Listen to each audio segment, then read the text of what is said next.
Now from Leslie. Where is Leslie? Hi, Leslie. Hi. Should we follow Florida's example and ban gender studies and diversity programs at universities? So this is interesting. This bill that's been introduced in Florida, this would basically give Ron DeSantis power over state schools. It would allow him to ban...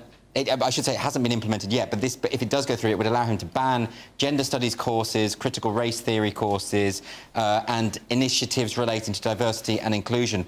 So the thing about this, Paul, this is kind of similar to what's happened in Hungary, you know, with Orban. Yeah. There's been a couple of bans on these things.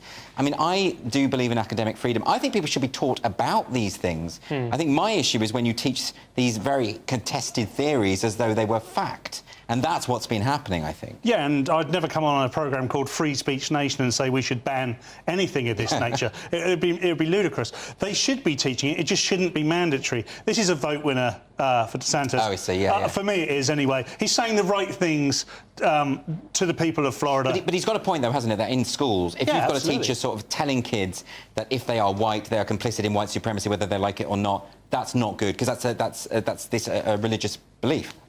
Effectively. Well, exactly. They shouldn't... Look, this is not the sort of things that should be being taught to children.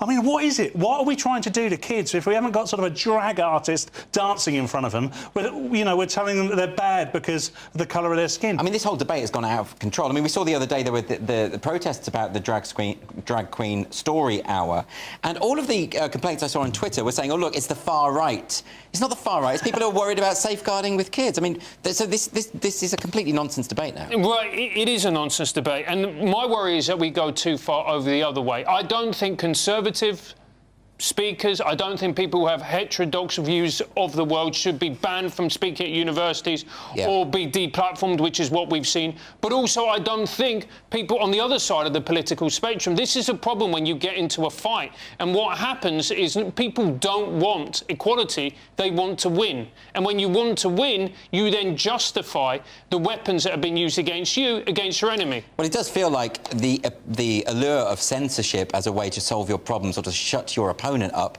that's not specific to the right or the left. No. I mean, everyone's got that instinct, you know? You know, everybody has that instinct because, like I said before, everybody wants to win.